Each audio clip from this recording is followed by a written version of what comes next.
Hello दोस्तों, अगर आप किसी कंपनी के ऑनर हैं, डायरेक्टर हैं या फाउंडर हैं या किसी भी तरीके के बिजनेस को रन कर रहे हैं और आपके यहाँ पे 20 से ज्यादा लोगों का स्टाफ है, तो दोस्तों ये वीडियो आप ही के लिए है। जी हां दोस्तों, आपने बिल्कुल सही सुना, ये वीडियो आप ही के लिए है क्योंकि मैं बताने वाला हूं इस वीडियो में आपको लेबर डिपार्टमेंट एंड उससे संबंधित सर्टेन रूल्स के बारे में जो हमें एज एन ऑर्गेनाइजेशन फॉलो करने ही होते हैं। जब भी हम किसी बिजनेस को रन करते हैं तो हमें लेबर डिपार्टमेंट द्वारा दिए गए सर्टेन रूल्स को फॉलो करना होता है। लेकिन दोस्तों कई बार जानकारी न होने की वजह से या आधी अधूरी जानकारी होने की वजह से हमसे कहीं ना कहीं उन रूल्स का वायलेशन हो जाता है, जिसकी वजह से हमें तमाम परेशानियों का सामना करना पड़ता है। हमको कई बार फाइनेंशियल लॉसेज झेलने पड़ते हैं और दोस्तों कई बार तो पेनल्टीज भी पे करनी पड़ती हैं। तो दोस्तों अगर आप चाहते हैं अपने आप को इन सारी समस्याओं से बचाना, इन सारी परेशानियों से बचाना, तो दोस्तों मेरे इस वीडियो को एंड तक जरूर देखिएगा और इसमें दी गई जानकारी अगर आपको बहुत ही अच्छी लगे और बेनिफिशियल लगे तो वीडियो को लाइक जरूर कीजिएगा और अपने ज्यादा से ज्यादा दोस्तों के साथ में शेयर जरूर कीजिएगा। तो दोस्तों इससे पुरानी वीडियोस के अंदर हम लेबर डिपार्टमेंट द्वारा दिए गए एक particular act, equal remuneration act के बारे में पूरा विस्तार में हम समझ चुके हैं डिफरेंट वीडियोस के जरिए। इसके अलावा दोस्तों पुराने वीडियोस में हम MP shop and establishment act के बारे में भी पूरा डिटेल में समझ चुके हैं, पॉइंट टू पॉइंट समझ चुके हैं। इसके अलावा दोस्तों पुराने वीडियोस में हम बोनस पेमेंट एक्ट के बारे में भी पूरा डिटेल में डिस्कस कर चुके हैं। और इसके अलावा दोस्तों जो मेरे पुराने वीडियोस रिलीज हुए हैं उनमें हम जो मिनिमम वेजेस एक्ट है उसके बारे में भी हम पूरा डिटेल में समझ चुके हैं। तो दोस्तों आज समझ लेते हैं कि आज के इस वीडियो में हम क्या बात करने वाले हैं। दोस्तों आज के इस वीडियो में हम बात करने वाले हैं मैटरनिटी बेनिफिट एक्ट 1961 के पॉइंट नंबर 1 के बारे में। तो दोस्तों समझते हैं कि ये मैटरनिटी बेनिफिट एक्ट का पॉइंट नंबर 1 हमसे कौन से रूल को फॉलो करने के लिए कहता है, इसको पूरा विस्तार में समझेंगे दोस्तों आगे बढ़ने से पहले सबसे पहले तो हम यही समझ लेते हैं कि जब लेबर डिपार्टमेंट के ऑफिसर्स हमारे बिजनेस का इंस्पेक्शन करने के लिए आते हैं तो वो कौन कौन से एक्ट हैं जिनके बारे में वो हमसे बातें करते हैं, पूछताछ करते हैं। तो नंबर 1 पर दोस्तों सबसे पहले जो बात करते हैं वो इक्वल रेम्युनरेशन एक्ट के बारे में बात करते हैं।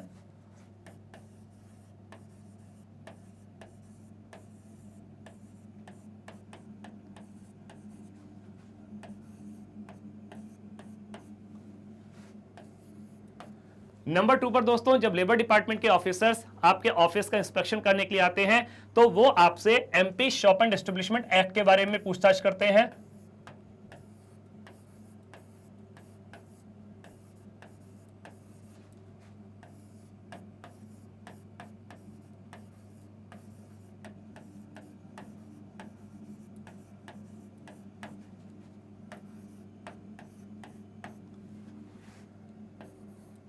नंबर 3 पर दोस्तों जब लेबर डिपार्टमेंट के इंस्पेक्टर्स आपके बिजनेस का इंस्पेक्शन करने के लिए आते हैं तो वो बोनस पेमेंट एक्ट के अकॉर्डिंग आपके बिजनेस का इंस्पेक्शन करते हैं।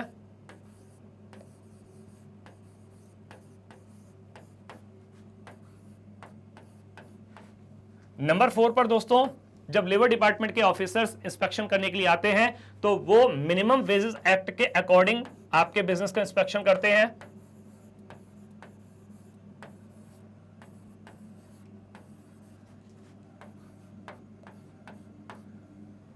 एंड नंबर 5 पर दोस्तों जब लेबर डिपार्टमेंट के ऑफिसर्स इंस्पेक्शन के लिए आते हैं आपके बिजनेस का तो उस समय पर वो मैटरनिटी बेनिफिट एक्ट के अकॉर्डिंग भी इंस्पेक्शन करते हैं।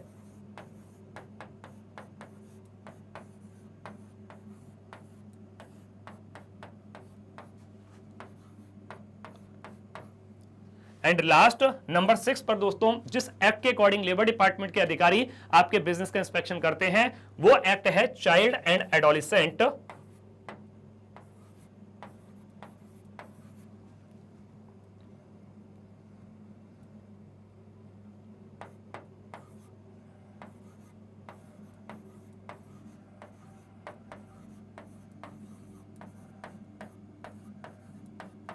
Labour prohibition and regulation act.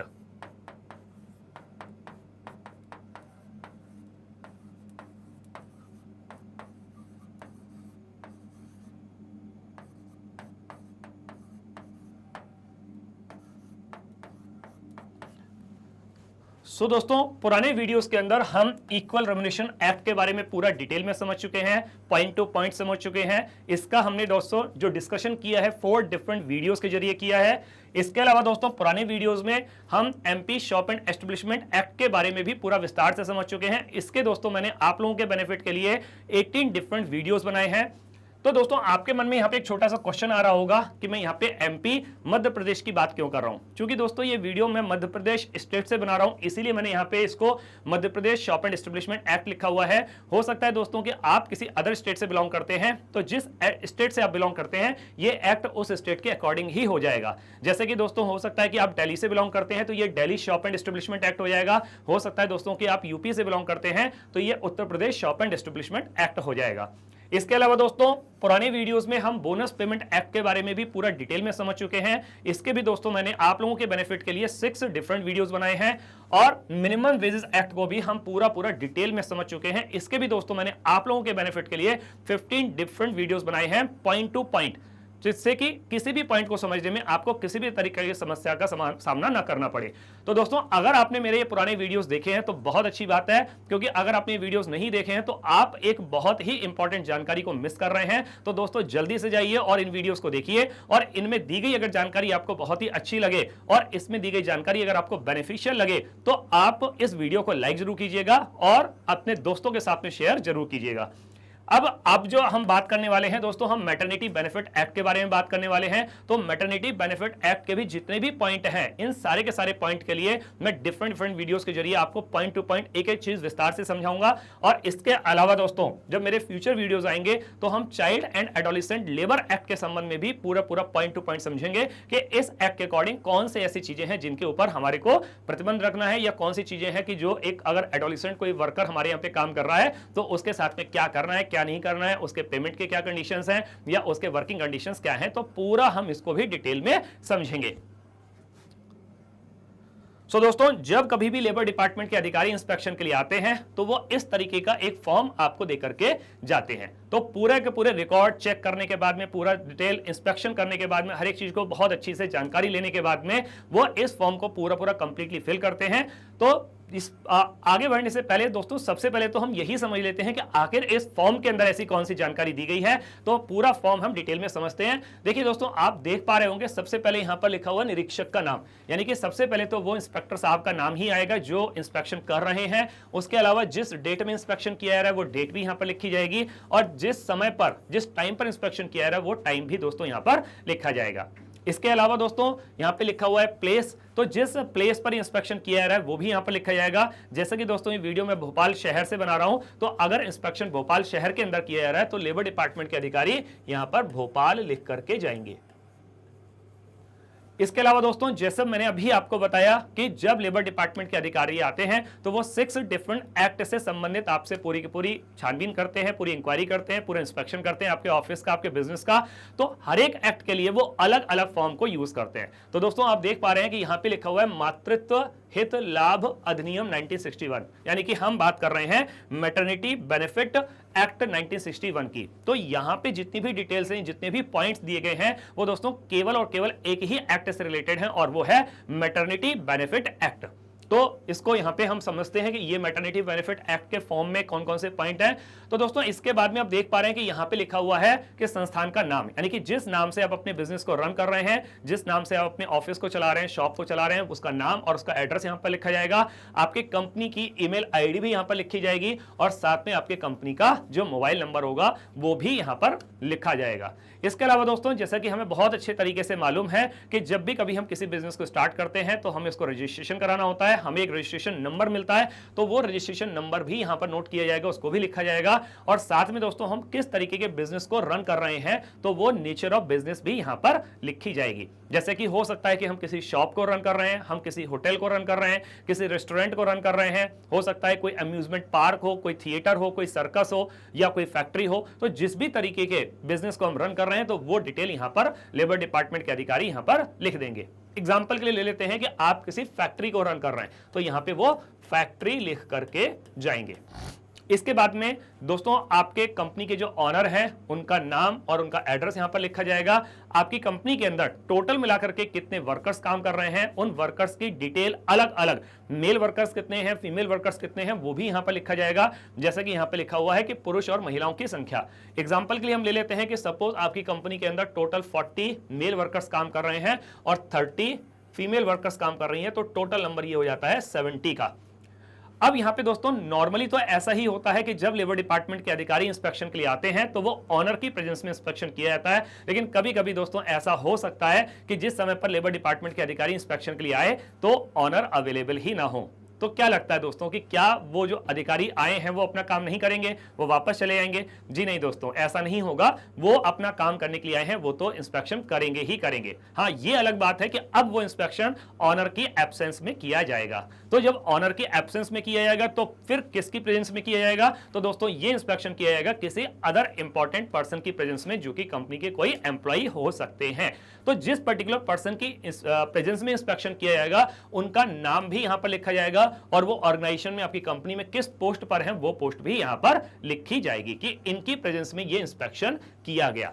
अब दोस्तों यहां पे आप देख पा रहे हैं कि कौन कौन से सेक्शंस हैं जिनके अकॉर्डिंग ये पूरा का पूरा जो मैटरनिटी बेनिफिट एक्ट है, इनके अकॉर्डिंग ये पूरे के पूरे आपके रिकॉर्ड्स को चेक किया जाएगा।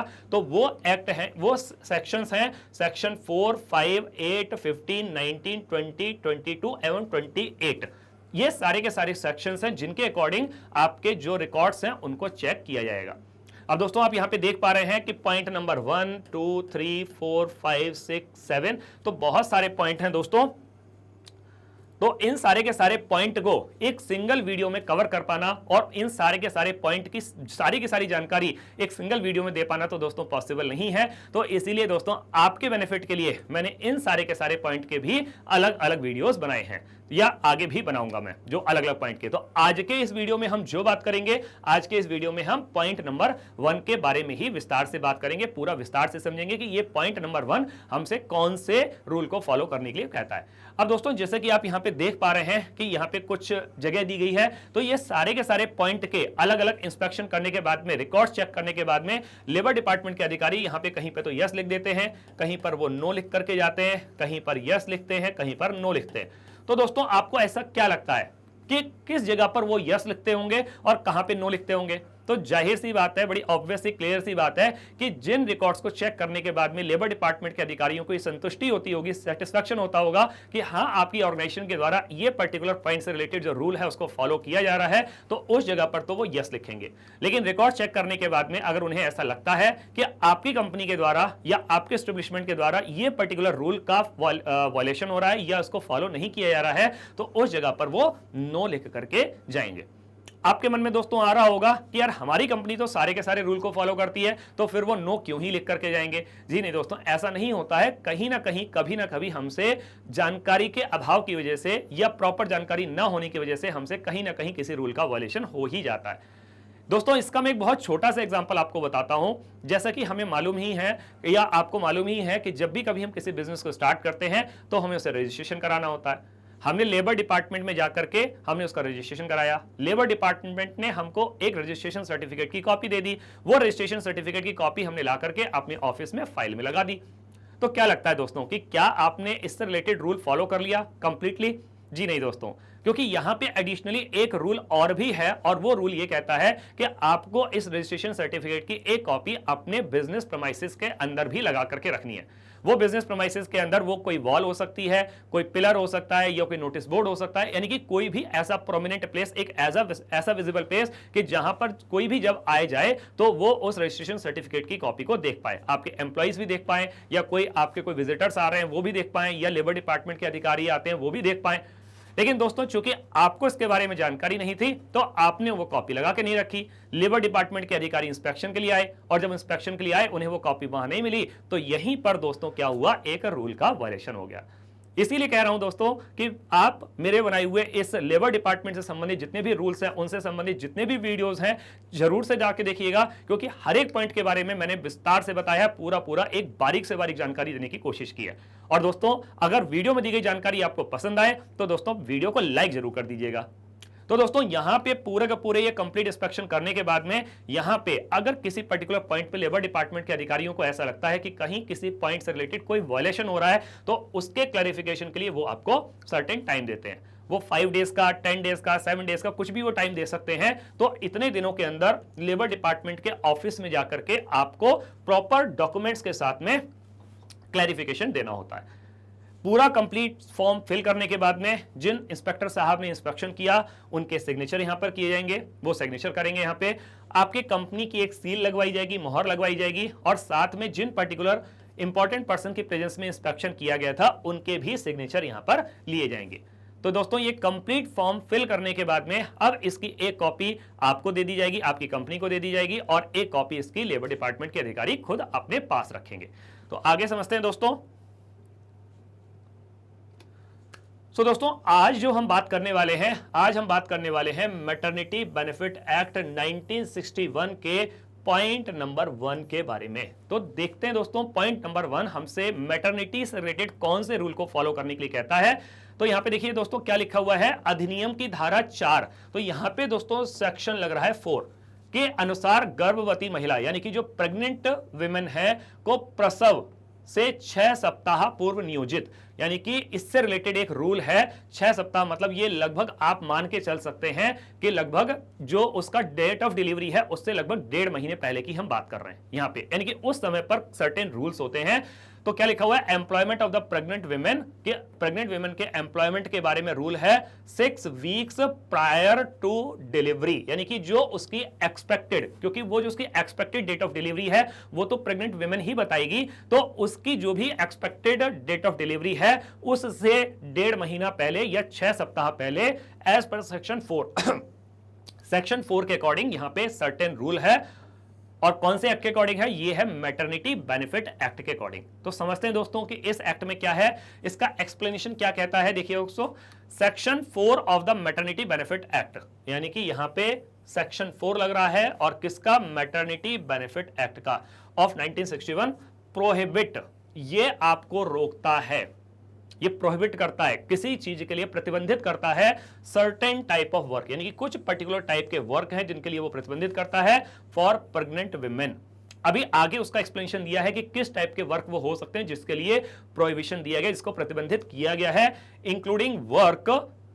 तो कौन से वर्क इसके अंदर इंक्लूड हो रहे हैं, including work that could cause miscarriage, के ऐसे वर्क की बात करी जा रही है जिसकी वजह से मिसकैरेज हो सकता है, गर्भपात हो सकता है, इसकी बात की जा रही है। यानी कि जो उस प्रेग्नेंट विमेन का अगर मिसकैरेज हो सकता है कोई ऐसे काम करने की वजह से, तो वो काम यहां पे इस सेक्शन 4 के अकॉर्डिंग वो प्रतिबंधित है, वो काम हम नहीं करवा सकते हैं उस प्रेग्नेंट विमेन से उसकी एक्सपेक्टेड डेट ऑफ डिलीवरी से 1.5 महीना पहले, और हार्म देयर हेल्थ, या फिर किसी वजह से कोई ऐसा काम उससे लिया जा रहा है जिसकी वजह से उसकी हेल्थ पर एडवर्स इफेक्ट हो, यानी कि उसके ऊपर बुरा प्रभाव पड़े।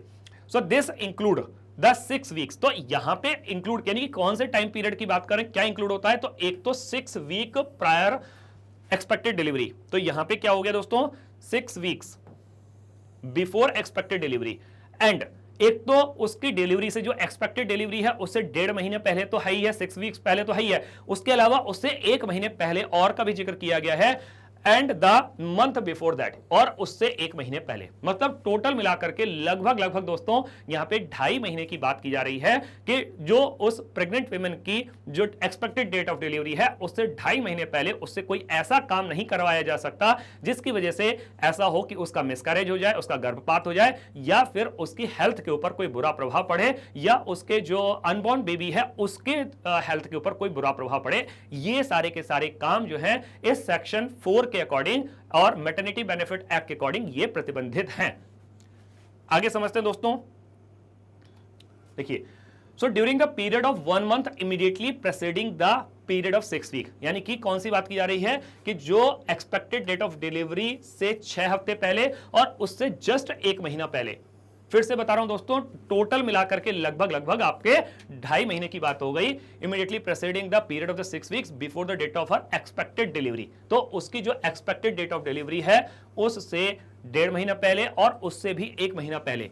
Pregnant women can not be forced, pregnant women को हम फोर्स नहीं कर सकते, कैन नॉट बी फोर्स्ड साफ बताया गया है इसके अंदर, can not be forced bye her employer, यानी कि उसका जो भी एम्प्लॉयर है, जो भी आपके ऑनर हैं, जो भी उनके मैनेजर, जो भी कुछ हैं, तो उनको फोर्स नहीं किया जा सकता टू डू स्ट्रेनस, कि किसी भी तरीके के जिसकी वजह से उसको स्ट्रेन हो, स्ट्रेन होने वाले काम को नहीं करवाया जा सकता, और प्रोलॉन्ग्ड स्टैंडिंग या फिर कोई ऐसा वर्क जिसमें उसे बहुत ज्यादा देर तक खड़ा रहना पड़े।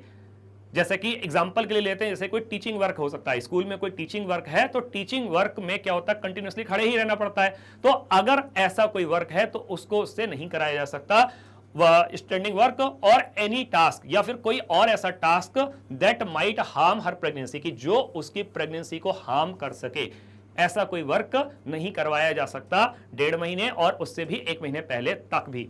सो फीटल डेवलप, या फिर वो उसकी जो प्रेगनेंसी है उसको हार्म करे, या फिर उसके फीटल डेवलपमेंट को हार्म करे। फीटल डेवलपमेंट दोस्तों होता है कि जो अनबॉर्न बेबी है, जिसका भी जन्म नहीं हुआ है, उस फीटस की जो ग्रोथ हो रही है, उसका जो डेवलपमेंट हो रहा है, उसकी हेल्थ के ऊपर किसी भी तरीके का कोई बुरा प्रभाव पड़े, उसके लिए भी प्रतिबंधित है। और ओवरऑल हेल्थ या फिर उस प्रेग्नेंट विमेन की ओवरऑल हेल्थ के ऊपर अगर किसी भी तरीके का कोई दुष्प्रभाव होता है, कोई बुरा प्रभाव होता है, तो उसके लिए हमारा ये कानून हमको ये कहता है कि वो सब प्रतिबंधित है, यानी कि कोई भी कंपनी, कोई भी एस्टेब्लिशमेंट के ऑनर उससे जबरदस्ती ये काम नहीं करवा सकते।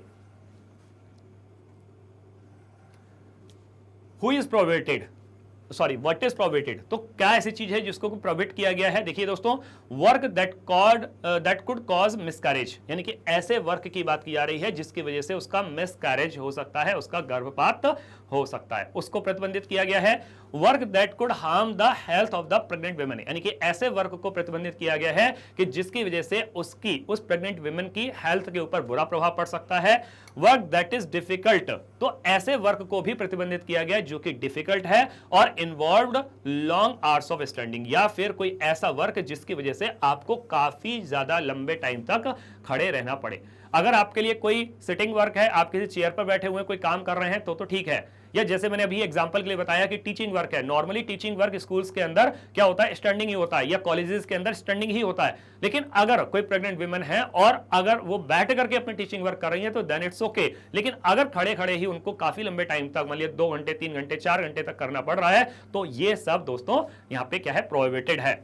Work that could interfere with the pregnancy और the development of the foetus, या फिर कोई भी ऐसा वर्क जो कि उसको क्या कर सके, उसकी प्रेगनेंसी में कोई रुकावट डाल सके, कोई इंटरफेयर करे, या फिर उसके जो फीटस है, जो अनबॉर्न बेबी है, उसके डेवलपमेंट के ऊपर किसी भी तरीके का कोई बैड इफेक्ट डाले, कोई एडवर्स इफेक्ट डाले। दोस्तों ये सारे के सारे वर्क यहां पे प्रोहिबिटेड है। साफ लिखा हुआ है कि व्हाट इज प्रोहिबिटेड, यानी कि कौन सी चीज के ऊपर प्रतिबंध है। ये सारे के सारे इस तरीके के वर्क को एक प्रेग्नेंट विमेन से नहीं करवाया जा सकता, फोर्सफुली नहीं करवाया जा सकता। और कब की बात कर रहे हैं, उसकी एक्सपेक्टेड डेट ऑफ डिलीवरी से 1.5 महीना पहले, यानी कि 6 हफ्ते पहले, और उससे भी 1 महीने और पहले। So when does this apply, अब ये अप्लाई कब होगा, यानी कि जिस हम प्रोहिबिशन की बात कर रहे हैं, क्या ये एंटायर प्रेगनेंसी में प्रोहिबिटेड है? नहीं दोस्तों, एंटायर प्रेगनेंसी की बात नहीं हो रही है। तो ये किस पर्टिकुलर टाइम पर एप्लीकेबल है? सो during the 6 weeks before the expected delivery. मैं तब से बता रहा हूं, जब से वीडियो स्टार्ट किया तभी से बोल रहा हूं कि यहां पे हम बात कर रहे हैं कि ड्यूरिंग द 6 वीक्स बिफोर, यानी कि कौन से टाइम से 6 हफ्ते पहले की बात कर रहे हैं, before the expected delivery date, यानी कि जो भी उसकी एक्सपेक्टेड डिलीवरी डेट है तो उससे 6 हफ्ते पहले की बात कर रहे हैं, वहां पे ये आपके प्रोहिबिटेड है सारे के सारे इस टाइप के स्ट्रेनस वर्क या स्टैंडिंग वर्क। एंड सेकंड क्या है, during the month before the 6 weeks period. ठीक है, तो 6 वीक पीरियड, जो 6 वीक का टाइम है, जो कि एक्सपेक्टेड डिलीवरी से जो 6 हफ्ते पहले का टाइम है, उससे भी 1 महीने पहले की बात कर रहे हैं, during the month before the 6 week period, उससे 1 महीने पहले, ड्यूरिंग द 6 वीक पीरियड। अब देखिए यहां पे दोस्तों एक और चीज है कि ड्यूरिंग द 6 वीक्स पीरियड, यानी कि इस 6 हफ्ते के टाइम पीरियड में if the pregnant women doesn't take leave, कि अगर कोई महिला ऐसी है जो लीव नहीं ले रही है, हो सकता है ऐसे भी एग्जांपल्स आ सकते हैं कि वो लास्ट टाइम तक यानी कि जस्ट डिलीवरी से 10 दिन पहले तक या 15 दिन पहले तक भी वो अपने ऑफिस वर्क को कंप्लीट कर रही है। लेकिन कोई महिला, नॉर्मली तो वो ज्यादातर महिलाएं तो ऐसी होती हैं कि वो लीव ले लेती हैं, लेकिन बहुत सारी महिलाएं ऐसी भी हो सकती हैं जो कि लीव ले ही नहीं। तो अब उनका 6 हफ्ते पहले का जो टाइम पीरियड है वो चल रहा है, तो क्या उनसे किसी भी तरीके के वर्क को कराया सकता है? नहीं दोस्तों, वो किसी भी तरीके के वर्क को नहीं कराया सकता। तो वही लिखा हुआ है ड्यूरिंग द 6 वीक्स पीरियड, यानी कि 6 हफ्तों के टाइम पीरियड की बात कर रहे हैं। कब? उस समय पर जब प्रेग्नेंट वीमेन लीव नहीं लेती है ऑफ एब्सेंस, कि अपनी मैटरनिटी लीव का वो यूटिलाइजेशन नहीं कर रही है, उस समय की बात की जा रही है। तो उस समय पर उन 6 हफ्तों के अंदर उससे इस टाइप के स्ट्रेनस वर्क को नहीं कराया जा सकता या लॉन्ग स्टैंडिंग वर्क को नहीं कराया जा सकता कि जिसकी वजह से उसकी हेल्थ के ऊपर किसी भी तरीके का इफेक्ट आए, या फिर उसकी प्रेगनेंसी में कोई इंटरफेरेंस आए, या फिर जो उसका फीटस का डेवलपमेंट है उसके ऊपर किसी भी तरीके का कोई बुरा प्रभाव पड़े। Who is affected? तो इससे अफेक्ट कौन हो रहा है? तो ऑब्वियस ही बात है कि इससे अफेक्ट होने वाली तो महिलाएं होंगी, जो प्रेग्नेंट महिलाएं हैं। So pregnant women are not allowed to do certain type of work. तो जो प्रेग्नेंट वीमेन है उनको कुछ पर्टिकुलर टाइप के, यानी कि कुछ अलग से उसके सेक्शन बने हुए हैं, तो इस पर्टिकुलर टाइप के वर्क उनके लिए अलाउड नहीं है अगर वो प्रेग्नेंट हैं तो। Employers can not knowingly employ women in certain ways, और किसी भी तरीके से एम्प्लॉयर अगर उनको ये मालूम है कि ये पर्टिकुलर विमेन ये आपके प्रेग्नेंट है और फिर भी उसको जानबूझ करके भी उस पर्टिकुलर टाइप के वर्क को करवा रहे हैं, तो यहां पे वो वर्क नहीं करवाया जा सकता उनसे। पेनल्टीज फॉर द वायलेशंस, अगर कोई एम्प्लॉयर या कोई भी ऑर्गेनाइजेशन या कोई भी एस्टेब्लिशमेंट, कोई भी शॉप इस तरीके के काम को कर रही है कि अगर वायलेशन कर रही हैं, तो उस कंडीशन में उनके लिए क्या पेनल्टीज हैं। सो एम्प्लॉयर्स हु वायलेट, कि वो एम्प्लॉयर की बात कर रहे हैं कि जो इस रूल को वायलेट करते हैं, मतलब जानते हुए भी कि ये रूल है कि हम 6 वीक्स प्रायर हम उनसे स्ट्रेनस वर्क नहीं करा सकते हैं, और फिर भी उसको फोर्सफुली कहा जा रहा है कि हम उनको चेयर नहीं दे रहे हैं, आपको खड़े खड़े ही 3 घंटे 4 घंटे पढ़ाना है। तो फिर उस समय पर यानी कि रूल का वायलेशन हुआ ऑफ द एक्ट और इट्स रूल्स में फेस इंप्रिजनमेंट और द फाइन। तो इस कंडीशन में क्या हो सकता है कि जो एम्प्लॉयर है उनको इंप्रिजनमेंट यानी कि जेल भी हो सकती है, फाइन भी हो सकता है, और कई बार तो दोनों भी हो जाते हैं दोस्तों।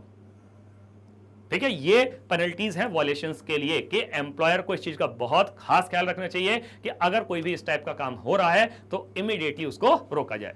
द कोर्ट में रिकवर मैटरनिटी बेनिफिट्स, कोर्ट, अब ये केस कोर्ट में जाएगा तो कोर्ट क्या कर सकती है कि वो मैटरनिटी बेनिफिट्स को रिकवर कर सकती है, और अदर पेमेंट्स या फिर जो और पेमेंट्स हैं नॉट येट रिसीव्ड, कि जिसको कि उस प्रेग्नेंट वुमन ने अभी तक रिसीव नहीं किया है, तो वो सारे के सारे जो भी बेनिफिट्स हैं उसको रिकवर कर सकती है and pay them to the entitled person. और उसको किसको पे किया जा सकता है? जो भी एंटाइटल्ड पर्सन है, यानी कि उस पर्टिकुलर प्रेग्नेंट वुमन की बात की जा रही है जो कि आपकी उस पर्टिकुलर ऑर्गेनाइजेशन के अंदर काम कर रही है।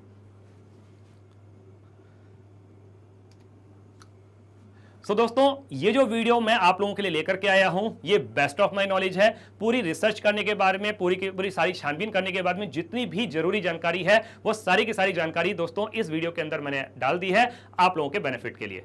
दोस्तों नॉर्मली तो पूरे कंट्री के अंदर सारे के सारे रूल्स जो होते हैं वो सिमिलर ही होते हैं, जो भी लेबर डिपार्टमेंट से संबंधित रूल्स हैं, लेकिन फिर भी दोस्तों हो सकता है कि आप किसी अदर स्टेट से बिलोंग करते हैं, तो डिफरेंट स्टेट के अकॉर्डिंग थोड़े थोड़े रूल के अंदर चेंज हो सकते हैं, कुछ कुछ वेरिएशंस हो सकते हैं। जैसा कि दोस्तों मैंने वीडियो के स्टार्टिंग में ही आपको बताया था कि अगर आपकी कंपनी के अंदर 20 से ज्यादा लोगों का स्टाफ है, तो दोस्तों ये रूल भी अलग अलग स्टेट के अकॉर्डिंग अलग अलग हो सकता है। कहीं पर रूल्स एप्लीकेबल हो सकते हैं 50 से ज्यादा एम्प्लॉइज के ऊपर, कहीं पर रूल एप्लीकेबल हो सकता है 100 से ज्यादा एम्प्लॉइज के ऊपर। तो दोस्तों मेरी आपसे एक रिक्वेस्ट है और एक सजेशन भी है कि आप अपने स्टेट के जो भी लेबर डिपार्टमेंट है उनके अधिकारियों से मिलकर के इन सारे के सारे रूल्स को एक बार क्रॉस वेरीफाई जरूर कर लें, क्रॉस चेक जरूर कर लें, क्योंकि जब दोस्तों आप इन सारे रूल्स को क्रॉस वेरीफाई कर लेंगे तब जाकर के उन रूल को फॉलो करेंगे तो आपको किसी भी तरीके की परेशानी का सामना नहीं करना पड़ेगा। तो दोस्तों अगर पूरी वीडियो एंड तक देखने के बाद में, अब मेरा ऐसा मानना है, ऐसी उम्मीद है कि आपकी जो भी क्वेरीज होंगी, जो भी आपकी प्रॉब्लम्स रही होंगी इस एक्ट से संबंधित, वो सारे के सारे सॉल्व हो गई होंगी, सबका सॉल्यूशन आपको मिल गया होगा। लेकिन फिर भी दोस्तों अगर किसी भी तरह की कोई भी क्वेरी रह जाती है, आपके मन में कोई कंफ्यूजन रह जाता है, तो आप हमको कमेंट सेक्शन में भी बता सकते हैं, या फिर दोस्तों आप हमको ईमेल भी कर सकते हैं हमारी ईमेल आईडी legal@pabbly.com पर। दोस्तों हमारी एक डेडिकेटेड टीम है, आपकी जो भी क्वेरीज होंगी, जो भी क्वेश्चंस होंगे, जो भी कंफ्यूजन होंगे, उन सबको रिजॉल्व करने की हमारी टीम पूरी पूरी कोशिश करेगी। दोस्तों आपको मेरा ये वीडियो कैसा लगा मुझे जरूर बताइएगा, और दोस्तों अगर आपको मेरा ये वीडियो पसंद आया हो, इसमें दी गई जानकारी आपको बहुत ही बेनिफिशियल लगी हो, बहुत ही इंपॉर्टेंट लगी हो, तो दोस्तों मेरे इस वीडियो को लाइक कर दीजिएगा और अपने ज्यादा से ज्यादा दोस्तों के साथ में शेयर कर दीजिएगा। और हाँ दोस्तों, चैनल को भी सब्सक्राइब कर दीजिएगा और साथ में बेल आइकन को भी प्रेस कर दीजिएगा, क्योंकि दोस्तों जब आप बेल आइकन को प्रेस करेंगे तो टाइम टू टाइम मेरे जो भी वीडियो रिलीज होंगे तो उनके टाइम टू टाइम नोटिफिकेशन आपको मिलते रहेंगे। आपके द्वारा मेरा कोई भी वीडियो मिस नहीं होगा। तो दोस्तों मिलते हैं इसी तरीके की एक और इंपॉर्टेंट और एक और बहुत ही जरूरी जानकारी के साथ में। तब तक के लिए आप अपना बहुत अच्छे से ख्याल रखिएगा, अपने बिजनेस का बहुत अच्छे से ख्याल रखिएगा। Take care and stay tuned. Thank you so much.